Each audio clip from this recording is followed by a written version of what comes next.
You didn't get tired because of the shower. Your brain forced it. It is a biological ambush you never saw coming. He is right, Alex. I am the architect of your exhaustion, and I play by rules you do not yet understand. Most people think it is about relaxation. They think soft pillows and warm tea are the keys to sleep. It is not that simple. Correct. Your environment is a language, and right now, your office is screaming for you to stay awake while your bed stays silent. It is like your brain is a confused GPS. It thinks the office is a battlefield and the bed is a boring waiting room. I am simply protecting you. In the office, I flood your system with cortisol because I think you are under constant threat. Wait, so you are saying my boss is basically a saber-toothed tiger in your eyes? That explains a lot of things. And here is the part your brain does not want you to know. It is called psychological conditioning, a trap I built. When you work in bed, I learned to associate that space with stress. It becomes a place of survival, not sleep. No wonder I am wide awake at 2 a.m. checking emails.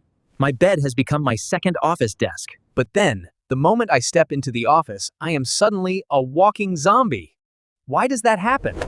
It is simple, Alex. Your brain is trying to save energy because it thinks the battle is finally over. Meet adenosine. It is a chemical buildup that tells me how long you have been awake. And it is heavy. So, adenosine is like a giant backpack of rocks I am carrying around all day? That sounds exhausting. At work, your brain uses adrenaline to fight the adenosine. It is an internal war that leaves you drained. Is that why I feel like a superhero on Saturday morning but a wet noodle on Monday at 9 a.m.? Exactly. On weekends, the threat is gone, so I stop the adrenaline. That is when you finally feel the real tiredness. Wait, so my brain is basically gaslighting me into thinking I am fine when I am not? I prefer to call it resource management. I only give you energy when I think your survival depends on it. So if I want to sleep better, I need to convince you that my bed is a safe zone again, right? Precisely. You must rebuild the boundary. No work, no screens, only rest in this sacred territory. This is why it always happens at work. My brain is in survival mode because of the environment I built. And once you notice the pattern, you can never unsee it. Your brain is always watching your habits. So, no more laptops in bed. No more checking Slack at 1 a.m. I am reclaiming my sleep sanctuary. But wait, there is one more enemy you face every morning. Blue light, my greatest distraction. Blue light? You mean my phone is basically a miniature sun screaming, "Wake up," directly into my eyeballs? Exactly. Blue light stops the production of melatonin, the chemical signal that tells me it is time for dreams. So by scrolling at night, I am literally telling my brain that it is high noon in the middle of summer. Put the phone away 1 hour before sleep. Give me the darkness I need to start the dream engine. Wait, if I do that, will I finally stop feeling like a zombie during my 10 a.m. meetings? By aligning your habits with your biology, you allow me to work for you, not against you. It sounds like I have been treating my brain like a cheap toy instead of a high-performance supercomputer. Remember, Alex, you are the pilot, but I am the vessel.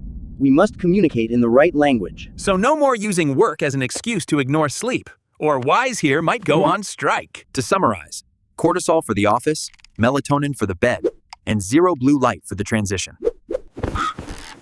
And what about the alarm clock? That thing feels like a personal attack every single morning. The alarm interrupts your natural sleep cycle. It is a shock to my system that causes sleep inertia. Sleep inertia?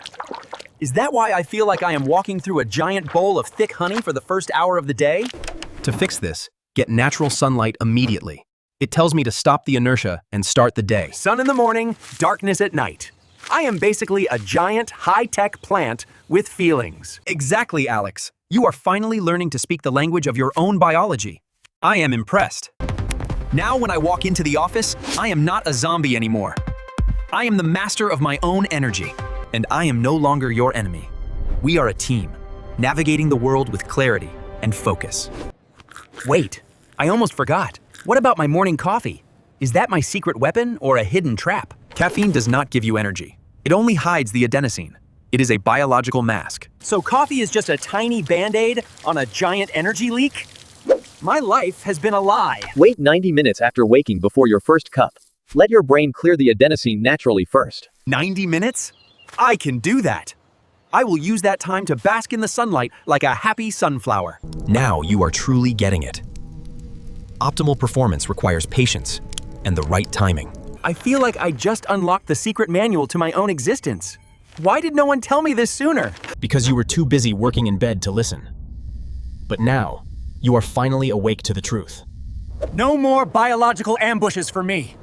I am the captain of my energy and the king of my sleep. So next time it happens, you will know exactly why. And once you notice it, you simply cannot unsee the pattern. If you found this truth useful, share it with another tired human.